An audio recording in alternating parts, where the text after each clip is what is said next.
The head in the well. "There's someone in the well," her 4-year-old said, running into the dining room. Kayla put her book on the table and smiled at her young daughter. "It just sounds like there is. Remember what the gray-haired man said when we picked up the key?" "It's not the wind," her 8-year-old daughter said, walking in behind her little sister. "There's like no wind." Kayla gazed out the sliding glass doors leading to the porch, then the ridiculously huge backyard. The old well was perched on a hillock not even 30 yards away. Surrounded by lush green trees under a setting sun, the site would have been postcard perfect were it not for one thing, a decades-old sign that leaned against the front of the well. The letters were faded, but you can still read them from here. "Danger," it began in big red letters, then in smaller blue letters, "Contaminated well water," then in big black letters in all caps, underlined, "Do not drink." At least the owner of the Airbnb, who was definitely a do-it-yourselfer, had the good sense to use a metal slab instead of wood. Otherwise the sign would have been consumed by nature decades ago. "There's no wind down here," Kayla mom explained to her daughters, "but the well is higher up and there could be a breeze up there." Her daughters looked at her with a healthy amount of skepticism. "Or," Kayla began, choosing her words wisely, not wanting to paint nightmare-inducing imagery this close to bedtime. "It could be a small, friendly animal in the woods, like a..."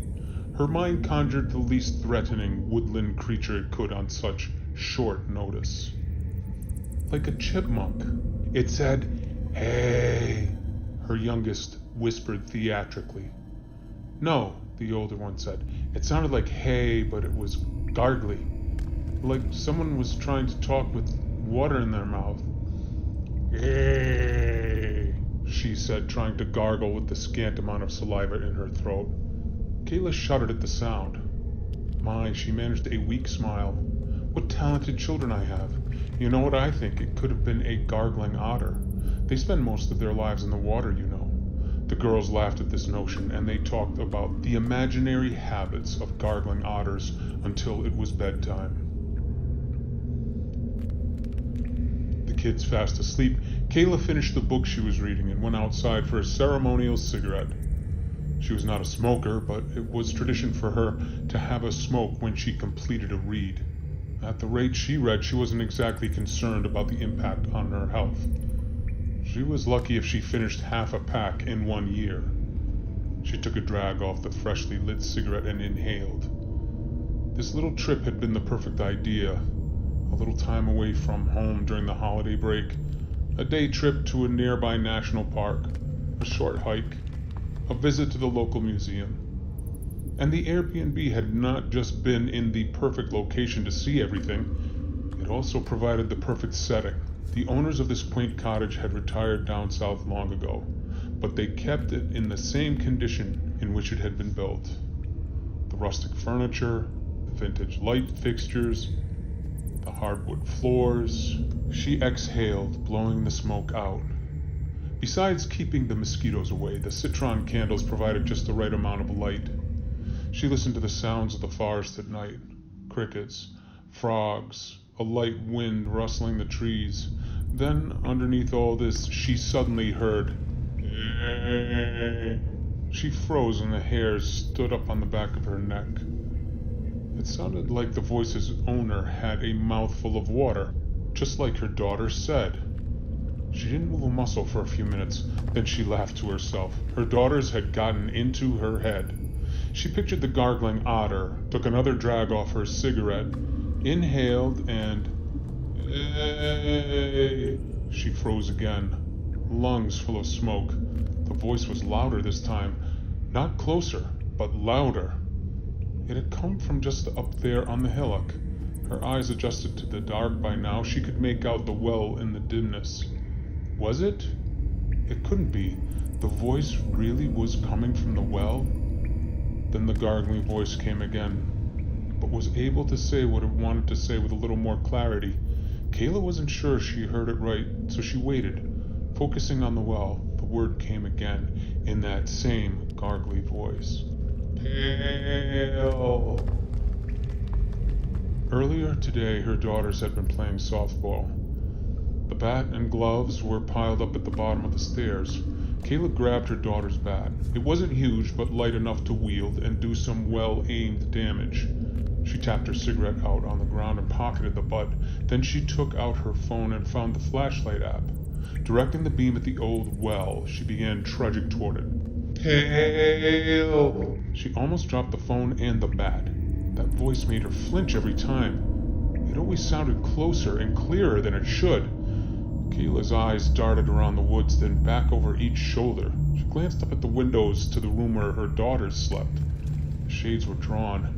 The nightlight was on. They were safe at the moment. Hail! As she got closer to the well, she made out the mortared stones, the wooden pulley, which had been painted entirely green at one time, but most of the paint job had worn away. And there was the large 2-gallon bucket hanging from the pulley. She admired its craftsmanship for a moment. Wooden slats bound by 2 metal straps. The handle was even made out of wood. The hideous voice came again, and there was no question. It was coming from the bottom of the well. Hail! Bat at her side and ready to swing. Kayla approached the well's opening and carefully shined the light from her phone down the hole. Peering over the well's rim, she saw the mortared stones leading down. Down. It was actually not that deep, only about 10 meters. Her stomach knotted up when she heard something else now, sloshing noises, coming from the water at the bottom of the well, like a large fish. Finally, the light from her phone found the well water, and Kayla gasped. Sitting on the shimmering surface was a face looking right back up at her. It was gray and horribly wrinkled with huge black eyes, a flattened nose, and a watery mouth that opened wide once more. For a moment, Kayla didn't move. All she could do was stare at the face. The more she stared at it, the less frightened and the more concerned she became. It looked like an old woman. Kayla's mind raced. How someone could have been trapped down there she couldn't fathom, but she felt the need to rescue the poor soul at the bottom of that well. Kayla dropped the bat, set her phone down, and grabbed the pulley's handle, almost in spite of herself. She twirled the handle counterclockwise, and the bucket began to descend into pitch darkness.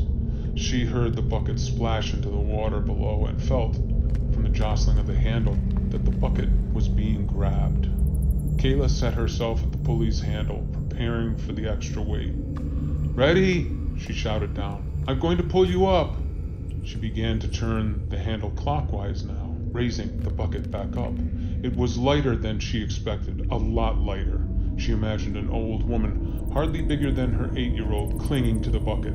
The poor thing. Finally, the bucket came up. It was full of water, and to Kayla's amazement, nobody clung to it. Kayla quickly grabbed the bucket handle now with both hands and pulled it toward her, resting it on the edge of the well. She went for her phone now and shined it into the bucket. The water was too murky to see anything beyond the surface. She shined her light down the well again. The face was gone. She went back to the bucket one more time, just as the face burst from the bucket's water and bit down on her left hand.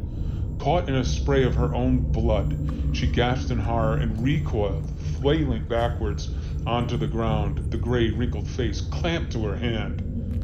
Pain seared as a multitude of teeth dug deeper into her flesh. Then, to her horror, Kayla realized she couldn't fight back. She had lost mobility. The face's bite had injected some kind of venom into her.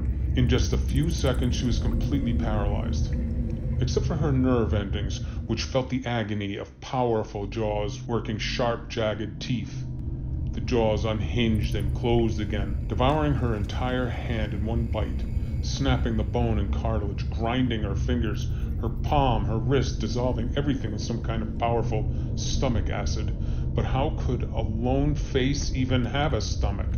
Kayla could no longer move, but the way she had landed, her head was cocked at the perfect angle for her view of the face's gore-filled mouth. It devoured her forearm, moving its way up her elbow. It would not stop. It would not even slow down. All the while, Kayla's brain registered each pain-filled chomp. Though she could not scream, tears poured from her eyes. It felt like one of those nightmares where you're lying in bed but can't move. She actually began to pray for unconsciousness, anything to be released from this relentless meat grinder, which had just crushed her elbow into powder and was now heading for her shoulder. As the face got closer, she noticed that it was beginning to change. No longer was it gray and wrinkly. It had a healthy glow to it now, wrinkles disappearing. Kayla could see a long, wriggly tail begin to protrude from behind the ever-chomping face now. Then 2 small arms and 2 small legs sprouted from the tail. The face was growing a body which got bigger with every bite.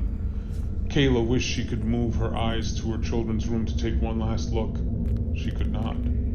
The only view she had was of this thing eating her, and by the looks of it, would be a fully grown person in the short time it would take to finish Kayla off. The face was almost at her shoulder now, and although it was smeared with the gore from Kayla's disappearing arm, the face was young now, fresh, vibrant.